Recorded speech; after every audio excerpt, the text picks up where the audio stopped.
Cuando hubo entrado en Cafarnaún, se le aproximó un centurión y le rogó diciendo: Señor, le dijo, mi criado yace en casa paralítico, con terribles sufrimientos. dícele Jesús, yo iré a curarle, replicó el centurión. Señor, no soy digno de que entres en mi casa.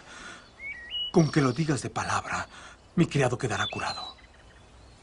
Porque también yo, que soy un subordinado, con soldados a mis órdenes, le digo a este: vete, y se va. Y a otro: ven, y viene. Y a mi siervo digo: haz esto, y lo hace. Al oír esto, Jesús quedó admirado y dijo a los que lo seguían: os aseguro que no he encontrado a nadie en Israel que tenga esta fe tan grande.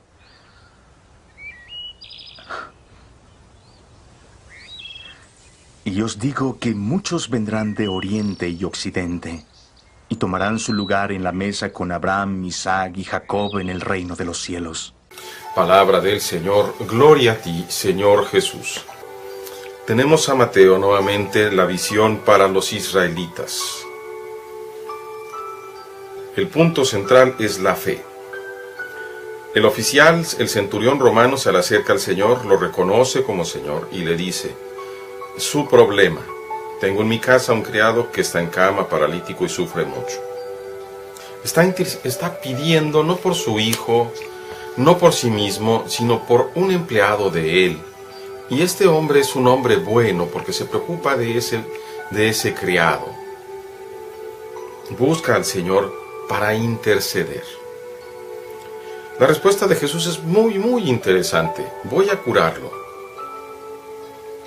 No media el rechazo, como en el caso, por ejemplo, de la sirio-pagana, de la sirio-fenicia, cuando aquella mujer que estaba al rechazo aparente, aquella mujer pagana que tenía una hija endemoniada y le pide al Señor: Señor, mi hija está sufriendo mucho. Y por toda contestación el Señor dice: no está bien quitarles el pan a los hijos para echárselo a los perros. Aquí podía haber cabido exactamente lo mismo. Sin embargo, el Señor no hace el comentario, simplemente dice: voy a curarlo. Jesús sabe lo que va a suceder. El Espíritu Santo le va iluminando en su conciencia humana. Por eso el oficial le replica: yo no soy digno de que entres en mi casa. El oficial sabe que es un extranjero, que un maestro judío no puede entrar a su casa. Pero luego dice: con que tú digas una sola palabra, mi criado quedará sano. Porque yo, que soy militar, le mando a un soldado: haz esto, y lo hace, y a otro de esto, y lo hace, y a mi criado también. La comparación que el soldado, y no el soldado, sino el militar, el centurión, está haciendo con el Señor, es muy sencilla y muy dramática. El centurión le está reconociendo a Jesús que todas las cosas, incluidas las enfermedades, están a las órdenes de Dios. Que Dios tan solo tiene que decir una palabra para que las cosas cambien. Por eso el Señor le da realce a esta fe. En ningún israelita he hallado fe tan grande. Y después viene una admonición terrible. Les aseguro que muchos vendrán de oriente y occidente a sentarse con Abraham, Isaac y Jacob en el reino. Pero a los herederos del reino los echarán fuera a las tinieblas. ¿Y cuál es la diferencia? La diferencia es la fe, la apertura, la confianza, el reconocimiento de Jesús. Los herederos del reino eran los israelitas.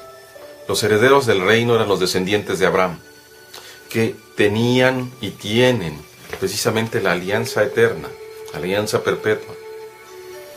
Pero como no reconocen al Hijo de Dios, como lo rechazan, se cierran las puertas del cielo.